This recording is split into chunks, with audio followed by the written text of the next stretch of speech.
a cop for 23 years and retired a year ago for PTSD related issues. I can't describe how I felt before. Had bouts of suicidal thoughts. I would snap on the drop of a dime for no apparent reason. I was angry all the time. If I wasn't angry, I was in tears.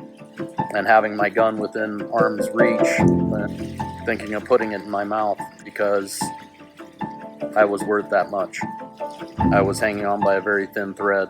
I don't know that I have the words to describe how strongly I feel about the psilocybin. It was the most astonishing thing ever to be able to come back from that, knowing that I had really made a breakthrough in what it did to rewire my mind. And it was one of the most amazing things in my life.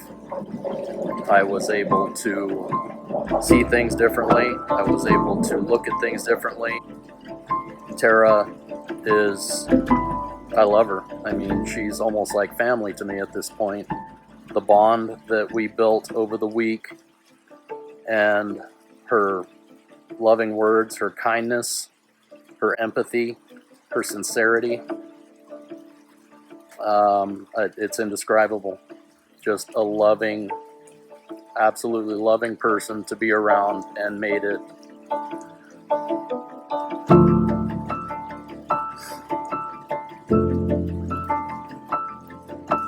it easier to not hate myself so much for the mistakes I had made. The change is absolutely miraculous to me. Somehow profoundly changed my own mindset of myself. I've been able to get my wife to almost immediately see the changes in me and my thinking and my behavior and my reactions to things that before would completely set me off. It's all about self-worth. It starts with loving yourself. Welcome back to Redefining Love. I'm your host, Tara Portelli, and on today's episode, I want to talk about post-traumatic stress disorder, also known as PTSD, and I'm welcoming back a guest into my world. He actually was a guest at a retreat I hosted in 2021, and 4 years later, we are reconnecting on this interview that I asked him to do. So he was a former police officer of 23 years that was forced to retire due to his mental health. PTSD took him over in the most violent and invasive way. And maybe for some of you out there, you might be silently struggling. You might not even recognize that you have PTSD because sometimes the symptoms can be so subtle. And in his case, it was not. It was something that was completely debilitating for him in his life. It affected his personal life, his marriage, his relationship with his children, and of course, his career. As a very well-respected police officer who was a leader, worked on the SWAT team, he was a trainer. He really loved his job and he was really good at it. And the fact that he felt that he couldn't share his struggles openly, here's where the culture becomes very toxic, because I think that there is a lot of people out there that are silently struggling with their mental health, but because they don't want to ruin their reputation, face judgments, they hold back and they silently struggle.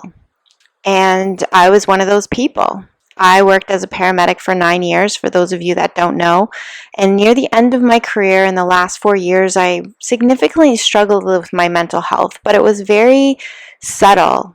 And it became my new normal. And I didn't recognize it until I had a situation at work and I was assessed by a psychologist. And the results were astounding because not only was I struggling with PTSD, I was also struggling with anxiety and depression. And sometimes just the cumulative nature between our careers and first responders next to relationships and family dynamics and struggles can really take a toll on someone individually.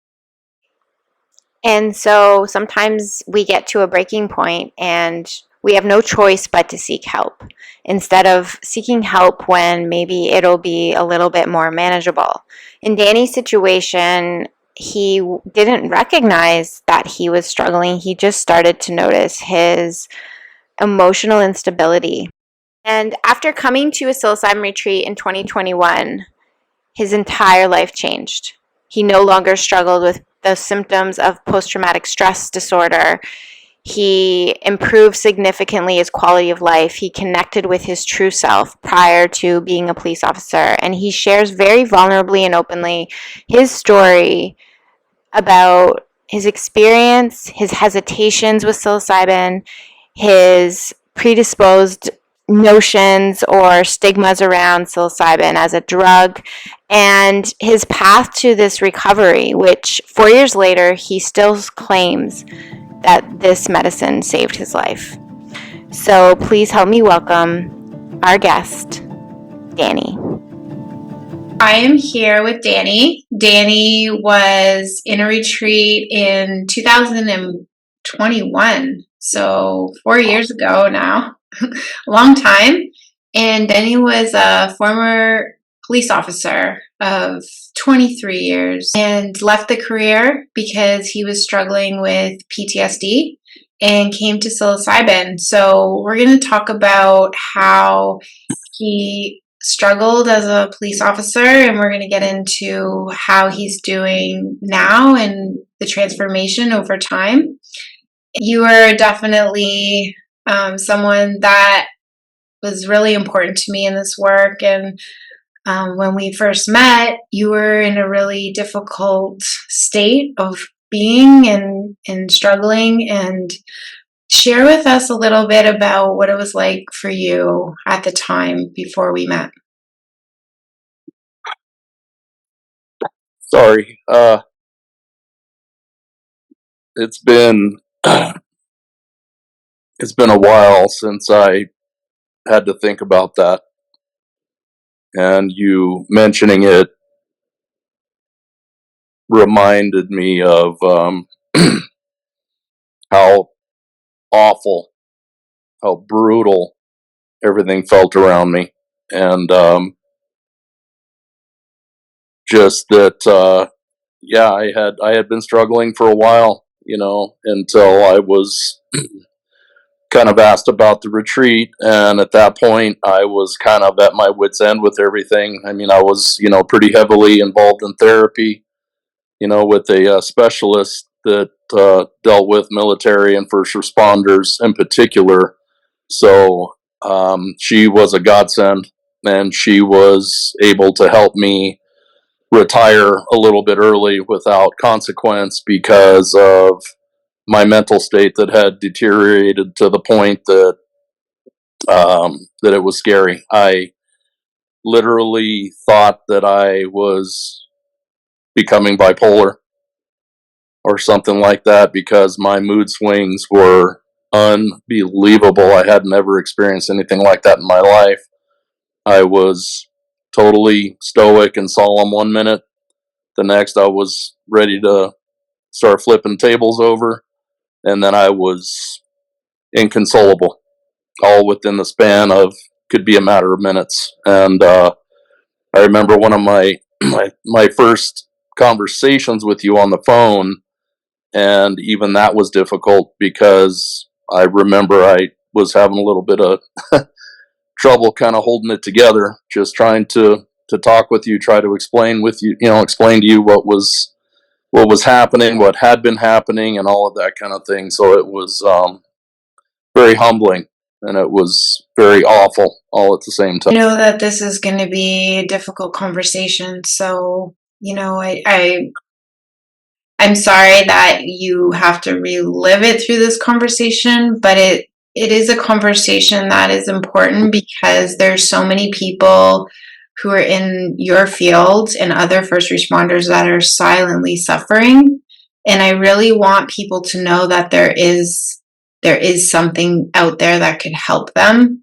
And I know as a former paramedic myself, the culture is very difficult to share that you're struggling with your emotional health.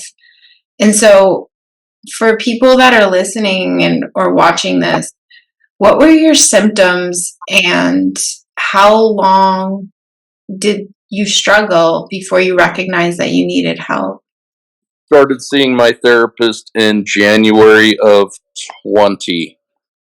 Um, Probably a good 6 or more months prior to that was when I started having onsets, and I had been in the profession for so long that you just didn't say anything. I didn't even realize that I was really starting to have the problems that I was having mentally and emotionally. Um, and I remember I joked about it. I made jokes like we did that intense scenes, dead body calls, whatever. We always had jokes for something. It was how we coped. And I remember, yeah, just a couple of weeks probably before I started seeing her, that I really had a real break, and kind of lost my temper in certain respects in front of, at that time, my wife and our collective kids. And that was kind of the final straw. I realized, this is really scary. There's really something wrong, and I don't know what to do. And I really couldn't say a whole lot because of the emotional and mental state that I was in at that time. Everything had kind of come to fruition. I was completely terrified as to what was going on in my head and in my mind, my body, my emotions, and it was a very slow and arduous process. And I had to work a little bit after that, and every day was as much of a mental struggle as you could even imagine. I had to mentally prepare in a used to be a good way. Now it was just to try to get through the day without something awful happening with me in my head, being able to do my job, being able to, just walking on eggshells, I guess is what it felt like. And it was, each day was even harder than the one before for the most part. And I started therapy, and I started going twice a week almost immediately.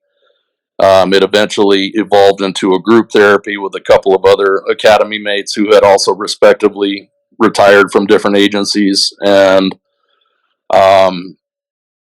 and so it was mentally and emotionally taxing all the time because it never went away. And one of my coping mechanisms was, I started to drink a lot because it would lessen the pain until it didn't. And I was still doing everything I could, to keep myself physically fit and everything else like I had done in my career. Um, but then there was always room to drink. And again, it was more of just a release. It felt good to not feel anything. Wow. Did you recognize that this was related to your career, or was there like one specific experience that you had that really affected you, or would you say that this was just a accumulation over time? I think a little bit of both, but ultimately just a snowball effect. The final straw in hindsight, after lots of therapy and lots of discussion, was something I couldn't even talk about for the longest time, was my last critical incident that I responded to. I was second on scene to a double homicide of two elderly people that were very highly respected in the community, known as very giving, loving people, had extended family here in the area. And so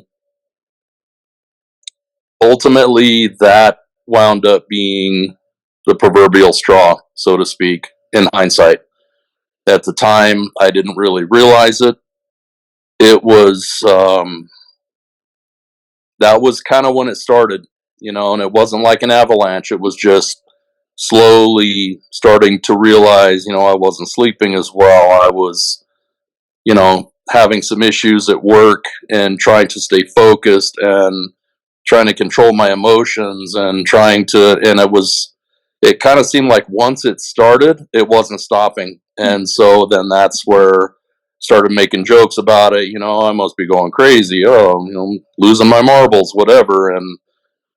And I really didn't take it all that seriously in spite of how I was feeling, because I had been doing the job for that long that I had never had any kind of issues of being bothered by something that I saw or that I experienced or that I was a part of or whatever, in a professional capacity. And then it just kind of unwound, again, coming up around the end of that year is when it really just collapsed on me. And I feel like, you know, because there's not so much real awareness around the fact that this is very common for a lot of people who are working in the field of like being a first responder, but yet it's not really safe to to share that, maybe you're struggling with your mental health. I think that a lot of people will just use humor as a way to cope with it. Yeah. Do you feel like you felt safe to share how you were feeling and like to be open about it, or did you feel like you would be judged? Because I think when we go into the world in that job, there's almost this expectation that you're supposed to put this suit of armor on and that you're just a superhuman that doesn't feel anything, and that you're weak if you show any kind of inability to do the job, or weak in your mind. And I think that is a lot of fear, like a big fear that people have about sharing that they're struggling. Would you agree? Yeah. I came from a different generation, as far as where I think that kids, especially in my generation that grew up the way that I did or that we did, however you want to say it, were just kind of cut from a different cloth. You didn't really talk about anything, not because you were embarrassed or ashamed, but just because it just wasn't how things went. And then going into my profession, I don't remember any kind of debrief where it was like, hey, is everybody okay? That was pretty intense, or whatever it was. It was always a debrief of how we could have done things better and who screwed up on what and what could have happened but didn't, and, food for fodder for next time. Which at the time, being still fairly, I guess, about maybe almost midway through my career, that was my mindset, you know. Um, Being on SWAT, I mean, you just were mentally tough. You had to be.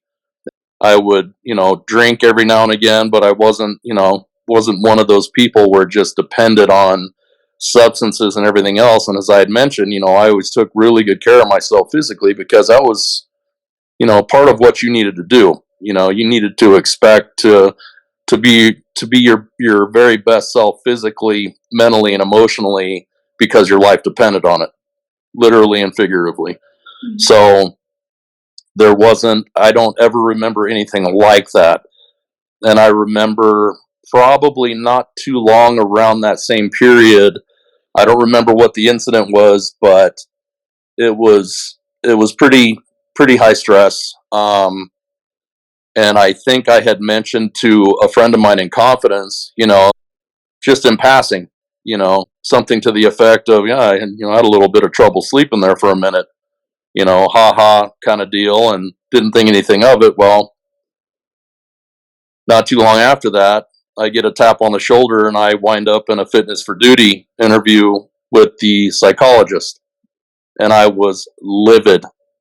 I don't know who reported this. I don't know who said what, but I'm fine. I don't know what's happening. So wound up working out for me, and they cut me loose and put me back on duty and everything else. But I just never forgot that. It pissed me off because it was something, like I said, that I had said in confidence that obviously somebody else overheard and said something that took it as a literal kind of like, whoa, we might want to check this guy, he might be losing it. And it was just more of a passing comment because like I said, I had never had any issues like that.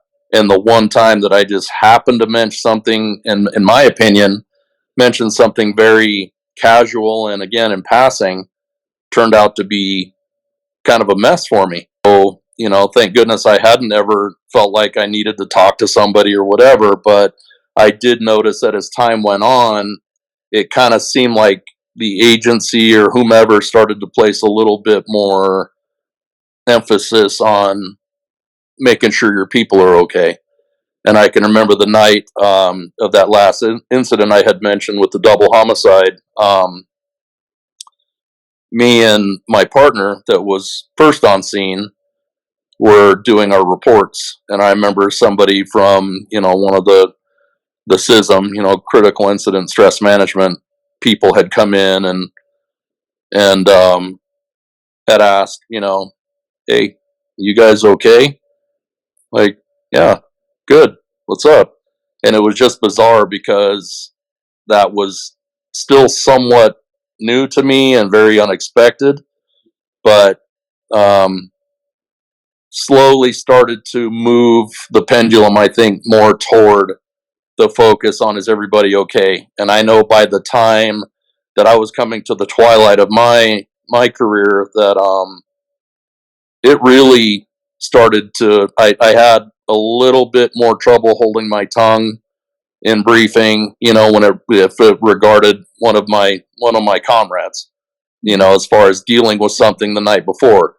And I remember one in particular that it was actually my call, but I had been dispatched with another person to another high priority call that we were in lights and sirens to at the exact same moment that this other one had come out, and it wound up being a young teenager that had committed suicide in his dad's office. Mm-hmm. And one of the guys that wound up going to that lived in the area. And so he went and picked it up and wound up, taking the whole deal. So the next day, they kind of went over it, and it was a pretty hectic deal, and obviously very traumatic, for the parents and siblings. And I remember just kind of out of nowhere, I was like, did anybody check on him? Is he okay? He walked in on something that should have been my deal, but then he got stuck with it. So there was also a tremendous sense of guilt on my part already at that time, which I didn't know, because I knew that I was not doing well, and he was quite a bit younger than me and as far as career goes. And so I started to worry because he was also, a friend. He was one of my trainees. And so I was immediately concerned for him. Did anybody check on him? How is he doing? That's something you can't unsee. What's normal to us isn't normal to people. And I kind of just, went all over my soapbox, and I was assured, no, he has been checked on. He indicates that he's doing okay, and, this and that. And, so it was just things like that I started to notice, where I started to get almost a little bit more offensive about critical incidents or something like that, even if I was not involved, nowhere near. I could have been on my days off, but just like, anybody check on him? Everybody okay? I think that's an important point that you're making, because as a police officer, it's not just, your responsibility to go to the call for civilians, you also have almost other people that you are responsible for. Like as a senior officer, you are responsible for the younger coworkers as well as like the family, so you're taking on this tremendous stress on your shoulders. And when you are being made to feel like, you're not adequate, of course you're going to internalize that. And then yourself that you need to start taking care of your mental health, right? Because you were recognizing it at that point. And it's just this, like you said, like it's the snowball effect. And it's a huge responsibility.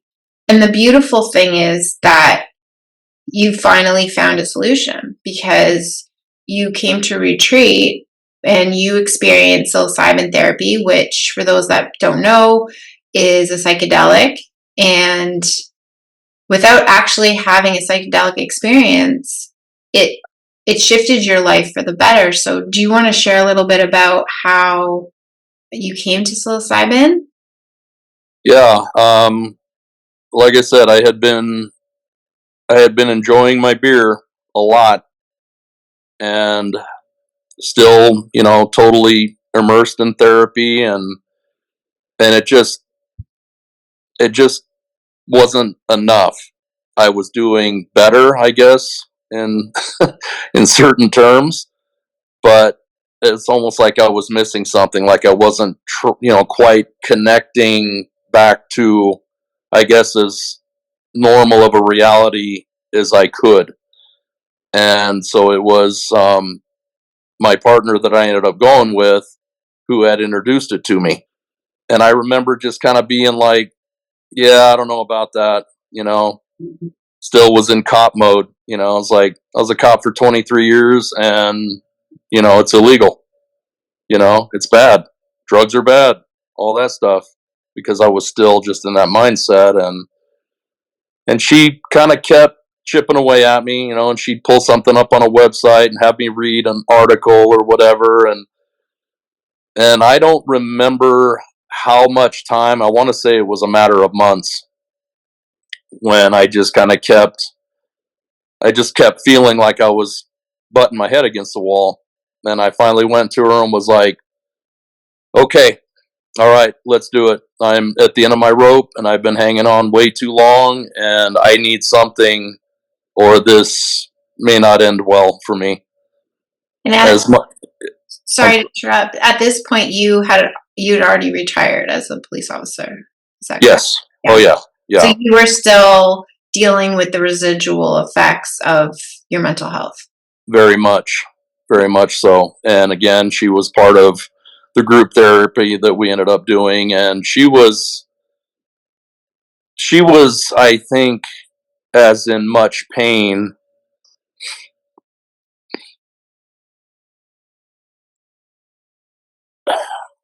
as I was.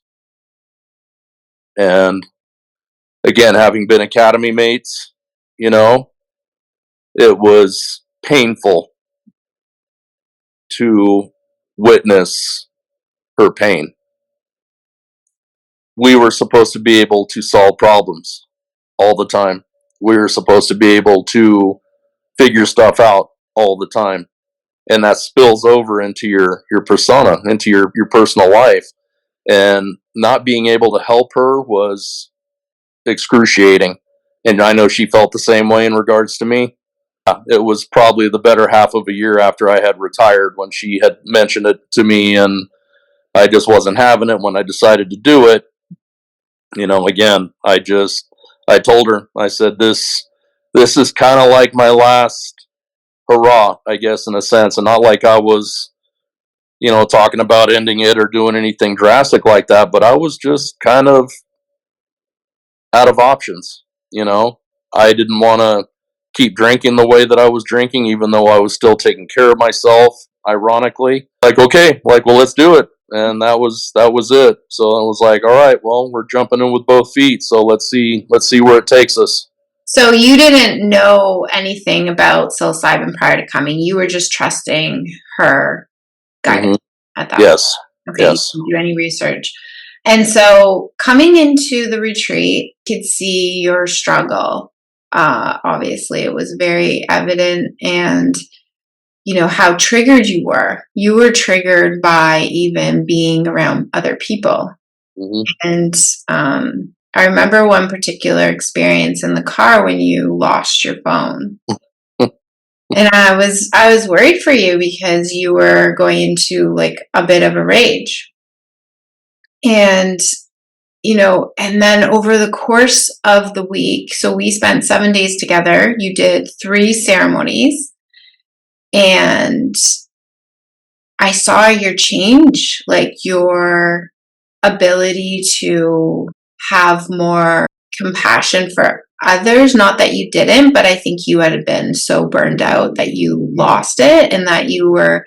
I remember one particular situation you said, you know, I noticed that this person got into my personal space, and in the past I would have really, you know, I would have lost it. But I actually thought to myself, well, maybe they're just from another culture, and maybe that's just they don't have the same boundaries as we do. Do you want to speak to your experience and your progression through the retreat? Yeah, and I remember the phone thing and was ready to really lose my mind. And I know that as the days kind of went on, and we went to, you know, you took us to the cenotes, and just with our therapy and with our interactions, I noticed, and I know that it was brought to my attention that I ultimately got over that incident fairly quickly, I guess, in comparison to what it may have been had I been back in my normal society, I guess. And it was just extremely relaxing. It was very comfortable. You were very comforting to the both of us. I know that because we had spoken about it at length. And that with the ceremonies, it opened up a, a door that I didn't know was possible in a good way. And the relief that I felt, I guess, when it was all said and done, and I was able to kind of reflect on things, and I still journal, like I did when we were with you, and I know I started kind of drawing again, which was bizarre because I hadn't done that since I was a kid.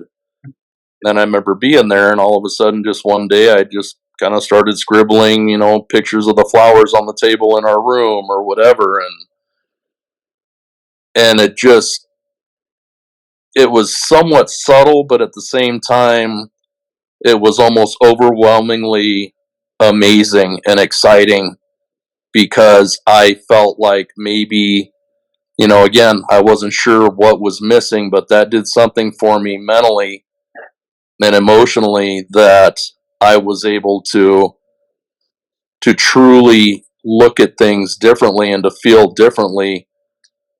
And it was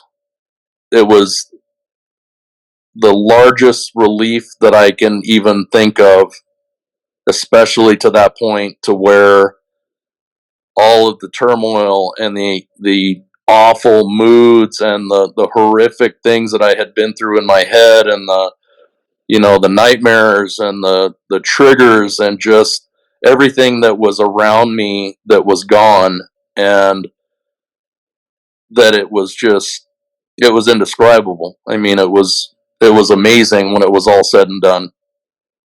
So, I mean, your experience was very unique because you actually didn't have a psychedelic trip. Like, you didn't have any hallucinations or memories or flashbacks into anything, or like the only insights you had were when you were out of the medicine. Is that correct? Yes, Yeah. yes. It was kind of like they worked in conjunction, I guess, if I'm going to try to be, layman about it. But um, that somehow everything mixed together with the ceremonies ultimately was able to help me to, I guess, perceive things differently, to feel a little bit differently, to feel positively about something, which I hadn't in a really long time. And yeah, that it was a mix of everything, but that was something that I had never experienced, and I think it was just the right fit for exactly what I needed at that time, and that is something that I still hold very sacredly in my mind because of what it did for me. Well, in a way, it saved your life. Like psilocybin was the catalyst to this new version of you, who 4 years later you still exist as today. Yeah. And when I think about what you're sharing, just so people are aware, when we do psilocybin therapy in a retreat setting, we're using modalities like meditation, shadow work. And shadow work, for those that don't know, is a lot around acceptance of the self. And I think for you, Danny, you really struggled with loving yourself, with having compassion and empathy for yourself.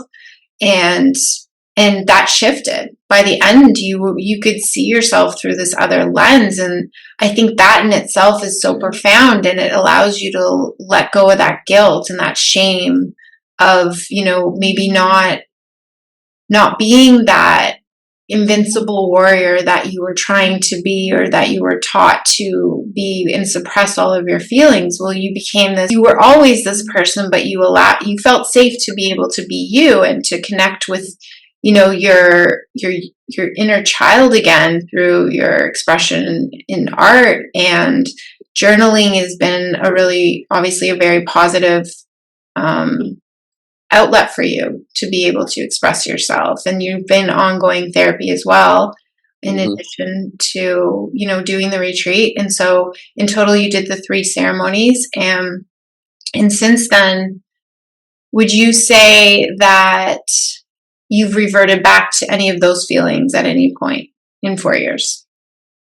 To the feelings that I had prior, the negative? Yeah.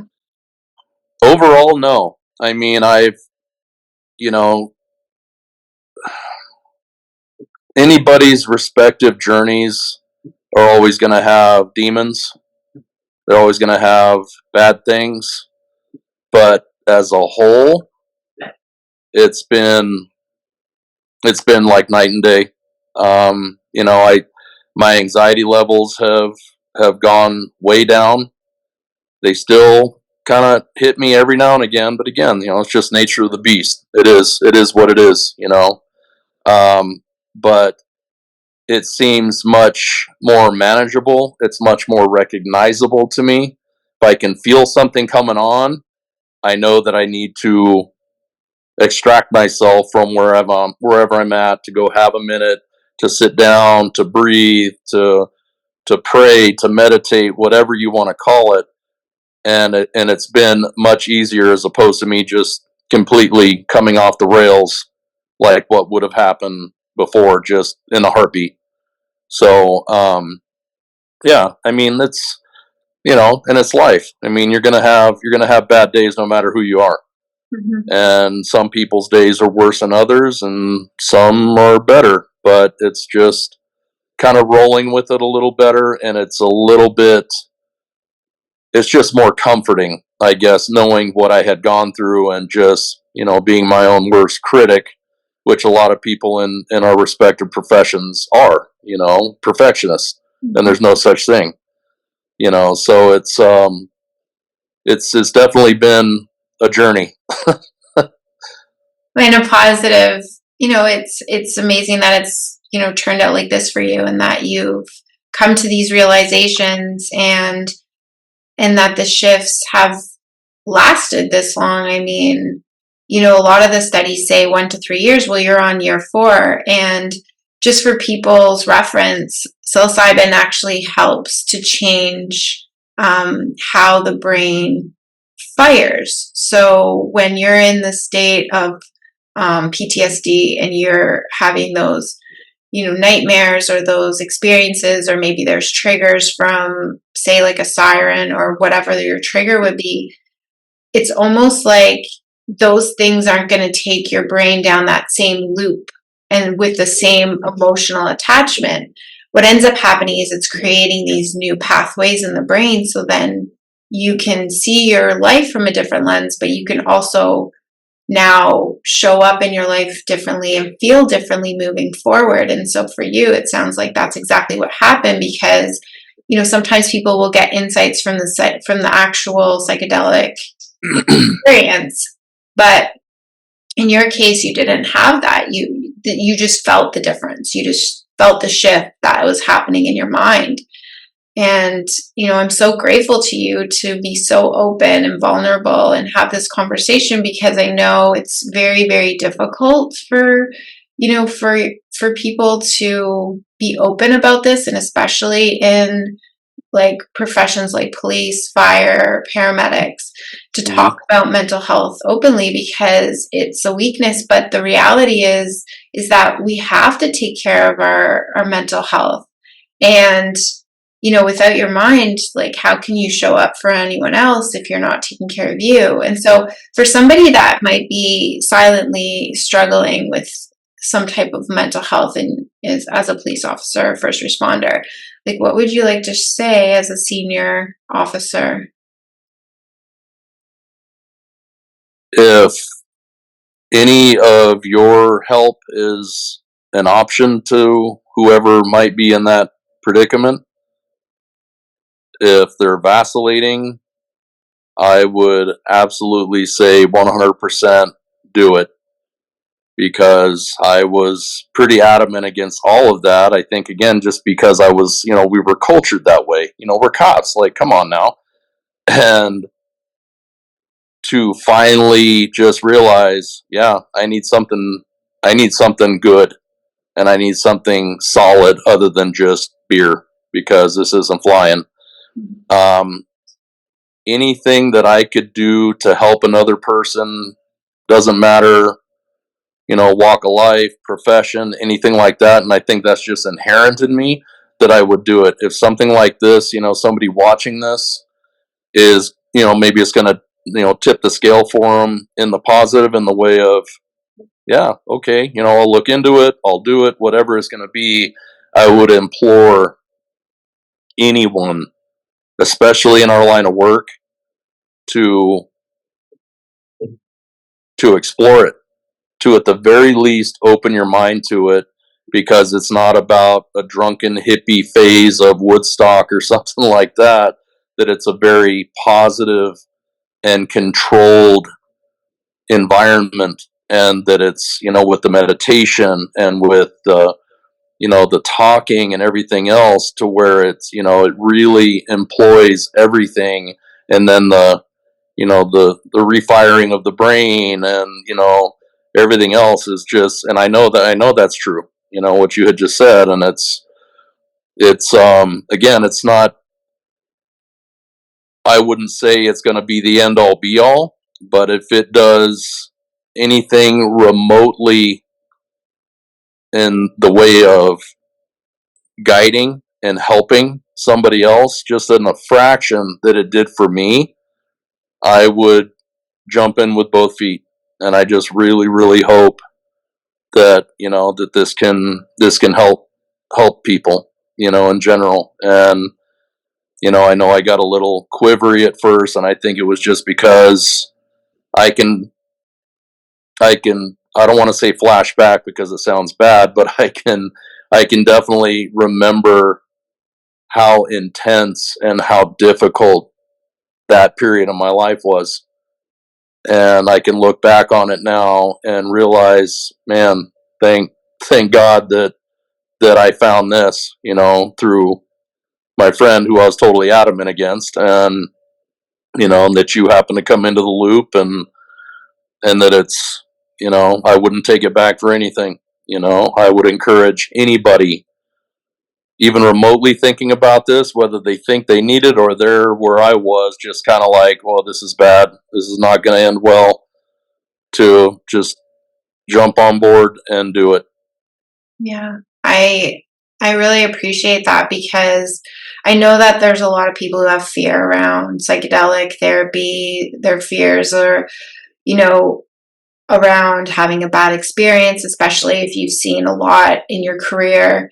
And obviously, what you have to go through in a short period of time, 4 to 7 hours of one ceremony versus a lifetime of feeling how you were feeling. I mean, it's a small price to pay for the long-term benefits which you're experiencing now. And what are your views now, do you think, on this idea of psilocybin being a drug as a former police officer?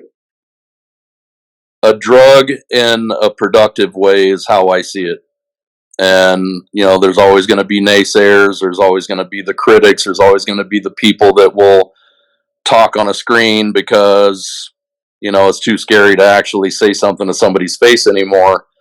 But I never would have thought in a million years that would have ultimately been something that could have been so amazingly helpful to me. Again, like I had mentioned, there's still times when I feel a little bit of a trigger. I hear fireworks. That still is a little difficult for me at times, but it's not nearly the reaction that it would have been. It's like I can accept it, and it's just, again, just nature of the beast. But overall, that my mindset is better. And just on a little bit of a side note, I had, over the past several months, I kind of reconnected with my faith as well. And so I'm also reading scripture. I'm going to fellowship on top of everything else. And, in spite of everything, I have no complaints. It's good. Everything is good. And, again, I just hope that this came across in a positive way. And, again, about the emotions and stuff, it's just strong. I guess I'm not that strong to where I can just stifle them and just pretend like nothing affects me anymore. But that was a very, very horrible time in my life, before all of that turned around for the better. And it's when you're in it, it's almost like you don't recognize that you're in it because it becomes your normal. And then you have this contrast now of how you feel, and you look back and you're like, wow, like that was really difficult. And, you made it through it to the other side, which is really beautiful. Thank you so much for being open, for being vulnerable, for sharing, because I know for a fact that this is going to help somebody out there who is quietly suffering, and, hopefully giving them the confidence to really take it more seriously before it comes to the point that it did for you, where it was a snowball effect. And, maybe seeking options like psilocybin therapy, which more and more, because you're based out of the US, is becoming more accepted. I mean, I just read that Colorado is now going to be, I think, organizing facilitators for psilocybin therapy. And I think there's some other states that are starting to really look at this as a real treatment. I'm currently affiliated with the Imperial College of London in the UK, and they have an entire psychedelic wing of their university that is doing this research on addictions, on mental health, and the long-term effects of psychedelics. And so you are a true testament to that. And so I'm just so grateful that you're here and you're open to have this conversation with me. It's always really good to see you again. And you too. Yeah. Yep. No, and I just, like I said, I hope it will tip the scale for somebody in a good way. Maybe this was all that particular person or people needed to hear, and they're like, okay, why not?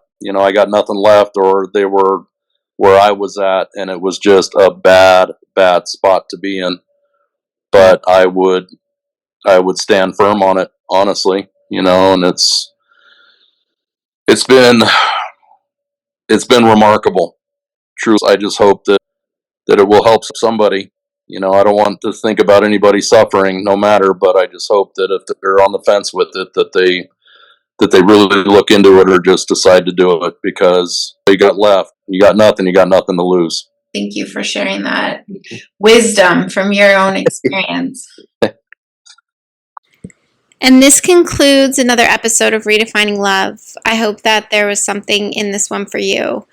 If you are a first responder or someone that has been experiencing some form of trauma that's caused you PTSD, anxiety, depression, and you want to learn more about if plant medicine is the right fit for you, I'm going to put in the show notes below some information about the retreats, application, and my calendar link in case you want to book in, and we can do an assessment and see if this is the right path for you, because you don't have to go through this alone.